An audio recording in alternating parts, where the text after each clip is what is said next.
Are the Clippers and Kawhi Leonard absolutely screwed for the rest of the decade? Welcome back to Official Review. I'm Sam, there's Steve. Today we're talking about Kawhi Leonard and the Clippers and Steve Ballmer. This all started when Pablo Torre of Pablo Torre Finds Out released a big podcast episode expose about the Clippers circumventing the salary cap in the summer of 2019 to pay Kawhi Leonard some extra money on the side through a company called Aspiration. This is important because Clippers owner Steve Ballmer also invested $50 million into Aspiration, which was a sham carbon credits company, along with many other high-profile people, including Drake and Robert Downey Jr.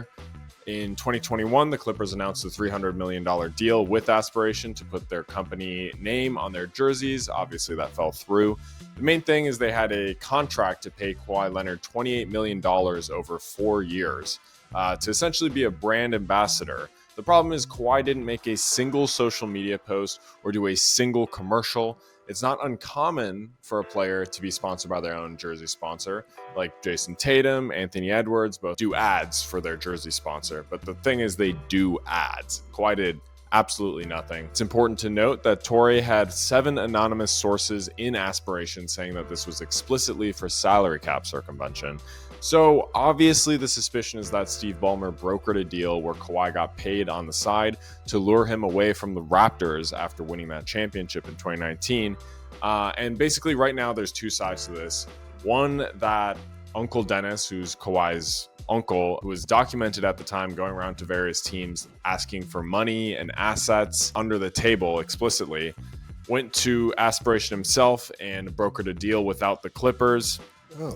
Or Steve Ballmer's knowledge, and that's sort of what Mark Cuban's side of this is. Pablo did a follow-up episode with Mark Cuban, kind of arguing about this.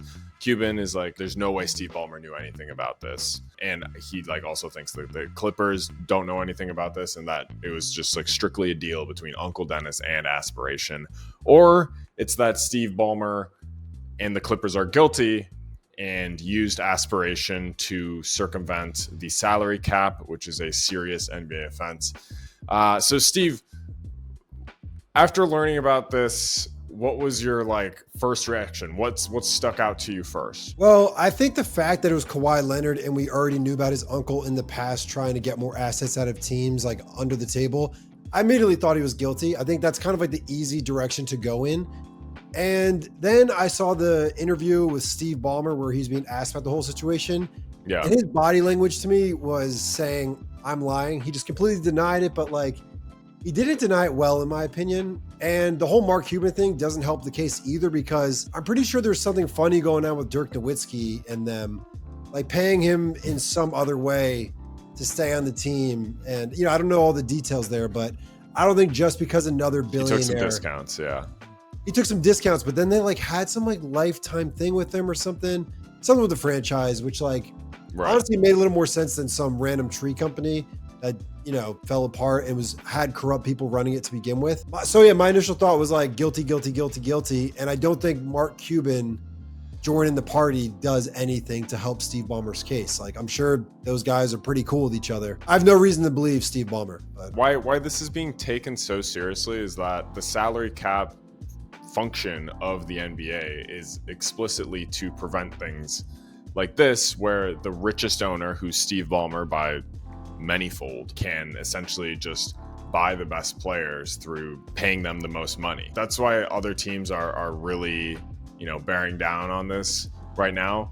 I think it's also important to note that there has been a reaction for other people being yeah, well, of course this happens. This is normal. This happens all the time. $28 million is just vastly beyond the figure of anything that has happened where it's the owner, lets the player use their private jet once, or lets them stay in their vacation home. Those things happen for sure, but this ordeal is completely different. I just also don't think it makes sense because like you mentioned in the intro, I don't think Kawhi being an ambassador helped this company at all. Let's say it was a Pillsbury Doughboys and then frickin' Kawhi was doing a bunch of ads for Pillsbury Doughboy. like then I'd be like, all right, like this kind of makes sense. He added value to this company.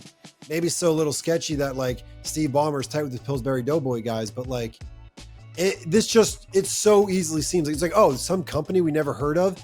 It gives shell company vibes. I'm not saying that's what it is, but like that's the vibe I get from it. As far as the Aspiration trying to extract money from the Clippers, there was certainly a deep relationship there, to the point where, and obviously a personal one, with Steve Ballmer investing $50 million of his own money in there. One of Mark Cuban's points was like, you can't do due diligence on every single company that you invest in as like a multi-billionaire, I guess, which is like, okay, I guess. But also like if they're suddenly involved with the Clippers in this intimate way, I would think Steve Ballmer at least should have been alerted that Kawhi Leonard signed this $28 million deal with them. He would have had to have known. Like, even if like someone in Steve Ballmer's circle, they'd be like, hey, you know this company we put 50 million, they just linked up with our boy Kawhi. It's like his number one asset on his basketball team. Yeah, not to mention the jersey logo deal as 100%. Well. The thing that's so funny about this to me is like, if Kawhi just did a few ads or like literally hit one tweet or like did one Instagram story, then it would not be a no-show job. And it was like, oh, well, at least they overpaid him for this, but it's like, at least he did at least they got something out of it. You know, at least there was like a working relationship there. But this is just a bribe. Even before that, the fact that Kawhi Leonard is going to be a spokesperson for anything is like so hilarious to me. It's just like, especially something so wholesome like, oh, we're rebuilding the environment and stuff. It's very hard to believe that it's a legitimate business venture for this company. Yeah. Who invests $28 million in something that's like not going to pay you back? Like it's not going to, no return on investment. Right. And you know, I guess it was an open secret at Aspiration that this money was to circumvent the salary cap, considering that's like a significant portion of their marketing budget going towards one guy that's doing absolutely nothing, you know? So like that was talked about, at least according to the Pablo Torre podcast. Yeah, I don't know. You know, Kawhi Leonard's story is inspiring, and his play on the court is an inspiration. Him as a charismatic figure is not. No, his charisma and his likability is how like robotic and dull he is. So like there is like a potential for him like in a comedic ad for him to be like kind of like that interview where he has that weird laugh and stuff. Like there is a little bit of charm to his lack of charm. But like if you don't use it, where's the value in Kawhi Leonard to this company? Right. Like he didn't do There's anything. not. The value is to the Clippers to getting him. And you know what? Like it's kind of funny. Like talk about karma. The dude gets hurt all the freaking time. Got hurt in the playoffs 2 years ago. Like this really was so not worth it for anyone involved giving him money. Yeah, there's a funny tweet that was like, this is Kawhi's second no-show job. Yeah, legit. Yeah, it's crazy that he just doesn't do work. I mean, but when he's good, he's good. I won't lie. And when he's planting trees, those things freaking sprout. Well, the point is that this company was rich people giving them money to broker. They're essentially upcharging rich people to broker planting trees, and then those trees didn't actually get planted. Yeah, I wonder what like the Drake and Leonardo DiCaprio angle is here. Like, it's also kind of funny because like, what did Drake just contribute to his favorite team losing Kawhi? Like, he's a Raptors guy. Yeah. I wonder how Drake feels about giving this company money. Like, he's the ambassador of them, and he's an actual ambassador. When I think of ambassadors, I literally think of Drake because like he's at the court. Like, I do kind of think he upped the Raptors social cred for a bit. Yeah, for a bit there for sure. But that is a funny angle for sure. So in terms of what could happen here, there's one comparable instance of an owner circumventing the salary cap, which is my Minnesota Timberwolves. In 1999, the Timberwolves signed forward Joe Smith to a series of inexpensive one-year deals with a promise to ink him to a massive future contract. Then the NBA fined the Timberwolves $3.5 million, stripped 5 first-round picks, voided Smith's contract, and temporarily suspended then owner Glenn Taylor and general manager Kevin McHale. Wow, I remember seeing like past NBA drafts and seeing forfeited by the Wolves, and I never knew that was the reason. Yeah, so that's sort of widely seen as why those like peak Kevin Garnett years at the Timberwolves were ultimately squandered. Because of and the difference with that situation compared to the Kawhi one is that everything, because the Timberwolves are so stupid, they had everything in writing, right? So like they're like, we will do this in this way, and then the NBA obviously extracted those emails or whatever, and we're like, okay, we have physical proof that you did this.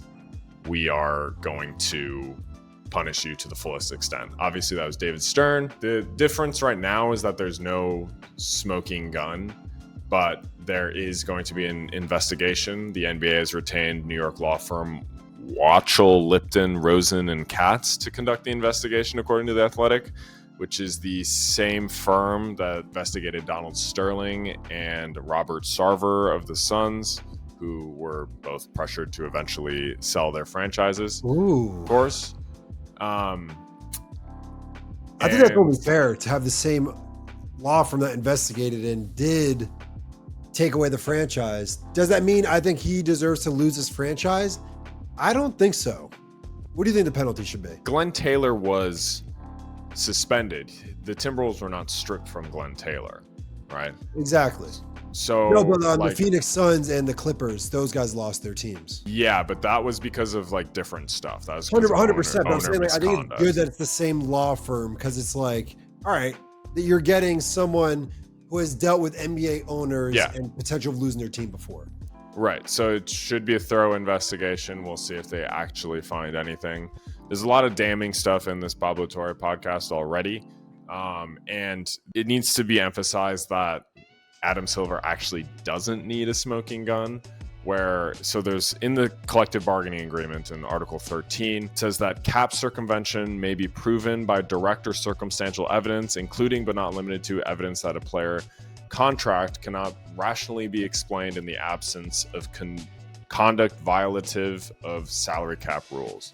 So that's kind of exactly what's happening here. There's like a lot of circumstantial evidence that indicates that Kawhi Leonard was circumventing the salary cap here. With that being said, if Adam Silver does do the full Timberwolves treatment on the Clippers, it opens the NBA up to liability, right? The Clippers could sue. If Kawhi Leonard's contract is voided, then the player union could sue, which they probably will if that happens. So if there's no smoking gun evidence, I can't see the fullest extent of what's going on happening. I also can't see nothing happening either. I think there's a big difference between like taking away his contract and giving him a massive fine. Like if you suspend Kawhi for a year, well, I guess that's kind of voiding his contract for that year because you don't pay him for that year. Right. Like I think Kawhi should be fined maybe $14 million. I'm just going 50% of the 28 because taxes and all that nonsense. And I mean, I don't know what a freaking suspension does to an owner. It's like he's still sitting on his couch at home being like, this is my team. It's going to be my team next year. Yeah, he just has to like stay away. Yeah. It's going to be my team for the next 30 years. Like he can still root for them. It's not that bad of a punishment. It's a little bit of like a black eye on Steve Ballmer's reputation. But at the end of the day, he's the richest owner. Like he's still going to be a massive player in the NBA. I think the easiest place to start for a punishment for this whole Kawhi Leonard, Steve Ballmer thing is taking away draft picks. I think it's the easiest way to be like, we're punishing the franchise. You can't do this. Like, it's just the easiest way to do it. Is 5 first rounders enough? It's kind of a lot. Do they even have 5 first rounders? They traded so many. Like, I don't.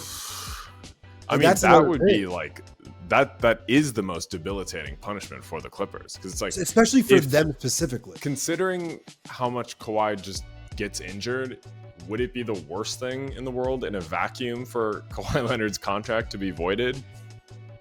No, I don't have any more years. I don't know. You know, if you were to tell me like get out of that money, if you could give me like certain NBA stars to get out of their contract, he would be towards the top. You know, that's like obviously if you told me, oh, guarantee he doesn't get hurt for the next 3 years, it's like I want him on my team. But I would kind of guess Kawhi Leonard's going to get hurt in the next 3 years. Or like, even if he tweaks something, he's not like Halliburton where he's going to be like, I'm going to play through it. He's like, nah, I'm not going to play through it. Like, he's definitely an iffy contract. But yeah, no, I think the punishment, you start with the draft picks. And that sounds fair. I mean, if they did this, they cheated. Like, yeah. Last point here. There could be an argument for some sort of negligence going on where it's like maybe the Clippers had an inkling that this deal was brokered between Uncle Dennis and Aspiration for Kawhi, and they were alerted to it, but they didn't look into it or do anything about it. That would be considered negligent, and that could essentially result in some sort of half measure that doesn't go all the way to the Joe Smith ordeal, but it isn't nothing either. And it probably won't be a slap on the wrist if I had to guess. What do you think will happen with Kawhi Leonard and the Clippers? Let us know in the comments below. Make sure to like and subscribe for more NBA content.